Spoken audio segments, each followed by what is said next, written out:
Bonjour, Ludovic Leclerc, votre analyse pour WedgeInvestor.be. Voici une analyse en vidéo qui m'a été demandée via Twitter ou via mail, je ne sais plus.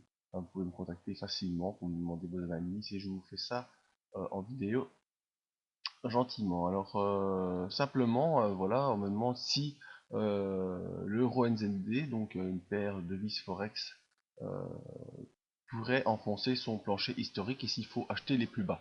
Alors de manière générale, le conseil que je peux vous donner, c'est de jamais acheter les plus bas. Hein, si vous voyez par exemple qu'un actif, quel qu'il soit, une action, un indice, une paire de devises arrive sur son point le plus bas, la seule chose qu'il faut faire, c'est attendre.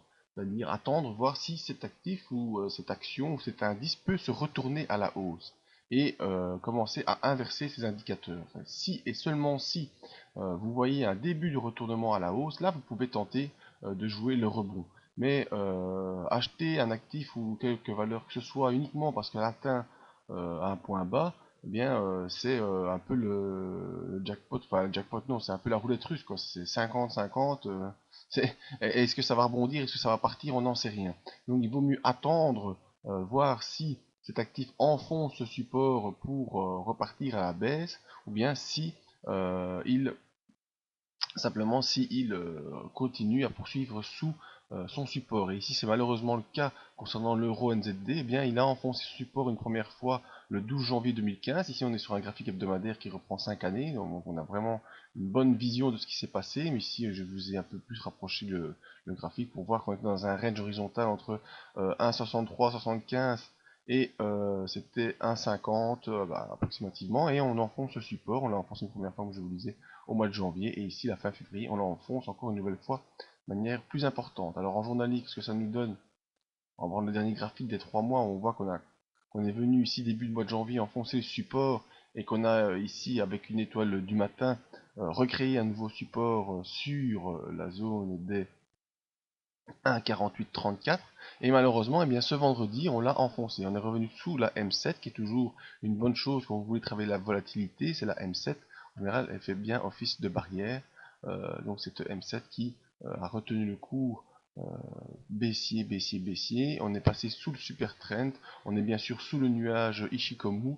On ouvre la bande de Bollinger inférieure, ce qui veut dire vraiment que la volatilité continue à faire son effet et à pousser le cours vers le bas. Alors pour le pousser vers où, ben là malheureusement on n'a pas vraiment d'objectif pour l'instant. Tout ce qu'on sait c'est que ça va se poursuivre. Si je prends mes indicateurs d'impulsion habituels qui sont le MACD qui nous montre donc la tendance de fond, on voit que le MACD lors du dernier rebond n'est quasiment pas revenu au-dessus de zéro, donc la tendance de fond qui était baissière est bel et bien restée baissière, et on repart avec un MACD sous son signal et sous zéro et qui s'enfonce. L'OBV qui calcule les volumes, mais il n'y en a pas. Pourquoi? Parce que c'est impossible de calculer les volumes sur le Forex, et la plateforme qui vous prétend le contraire vous ment. La seule chose qu'une plateforme peut faire, et c'est ce qui est maintenant l'objet chez FXTM des nouveaux indicateurs, c'est calculer les volumes que eux obtiennent, quoi. Donc c'est les volumes auprès de leurs clients.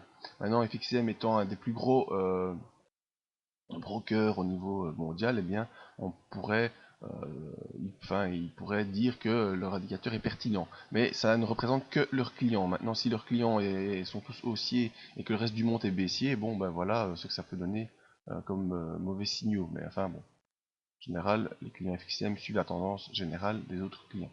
Le RSI, lui, est sous les 40 et en pression baissière, donc ça aussi nous indique la poursuite baissière. Donc, comme je vous dis, RSI baissier, OBV, on n'en a pas, c'est normal. Le MACD baissier est sous son signal, et le cours qui enfonce son support. Ici, c'était donc les 1,48, dernier support, je le trouve pas, 1,48,40. Donc tout ça nous montre qu'on est bel et bien baissier, que la paire euro NZD devrait poursuivre la baisse. Alors poursuivre vers où? Si on prend les techniques classiques de calcul d'objectif, eh bien on va faire le report de la dernière impulsion. Donc on part d'ici vers là, voilà. On peut dupliquer la ligne. Ah, pourquoi est-ce qu'il me fait ça? Attends. Je suis en journalier les amis, s'il vous plaît, merci. Alors je voudrais récupérer ma ligne ici. Voilà. Je la place en dessous. Donc je fais vraiment un balancier, c'est-à-dire un report de l'impulsion vers le bas. Et ça me donne ici un objectif vers les 1,4066. Donc c'est la technique standard pour le calcul d'objectifs. Maintenant, d'autres moyens avec les retracements de Fibonacci. Je prends également la dernière impulsion. Il faut essayer de la prendre dans le bon sens pour que les zéros aillent se mettre. Voilà, c'est dans le bon sens. Voilà. Alors on est repassé sous les 100%, donc on a retracé plus de 100% de la dernière impulsion, et premier objectif se situe ici sur les 161% de retracement, c'est-à-dire vers 1,4363, qui est un objectif qui me paraît peut-être un peu plus pertinent que cet objectif ici.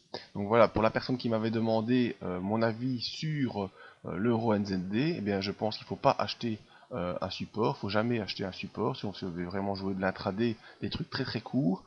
Ici pour l'instant, eh bien la poursuite baissière est marquée par les indicateurs qui sont toujours en pression baissière. On est sous tous les repères, on est sous la M7, on est sous le super trend. Vous voyez qu'on a inversé le super trend mercredi. On est sous toutes les lignes Ishikomu, sous le nuage, sous la parabolique SAR, et on ouvre la bande de Bollinger inférieure vers le bas. Donc tout est là pour nous montrer que la pression baissière est maximale, et en termes de sécurité, eh bien, on attendra une confirmation dès lundi d'une poursuite baissière, et là bien, on connaît les objectifs. Si tu auras ici vers les 1,43 63 ou bien les 1,40-66 comme objectif baissier pour l'euro NZD. Tout ça voudrait dire que l'euro va continuer à monter. Voilà, c'était donc mon avis rapide sur l'euro NZD. Maintenant, si vous voulez un avis plus précis dans les 4 heures ou dans les 1 heure, hein, vous pouvez me rejoindre ici dans la page CFD Forex, et je ferai une petite présentation en direct voilà, le 2 mars. Donc le 2 mars, c'est lundi, entre 8h30 et 9h30. Donc vous pouvez vous inscrire via la page contact. On a ici au-dessus la page contact. Vous cliquez sur la page contact, je vais le faire en même temps que vous. Là c'est moi, c'est mon nom, adresse mail. Enfin vous mettez la vôtre bien entendu. Et l'objet de la demande, session Forex, et vous marquez inscription pour prochaine session Forex. Et comme ça vous recevrez le mail pour le lien de cette session Forex en direct le 2 mars, c'est-à-dire lundi à 8h30 du matin.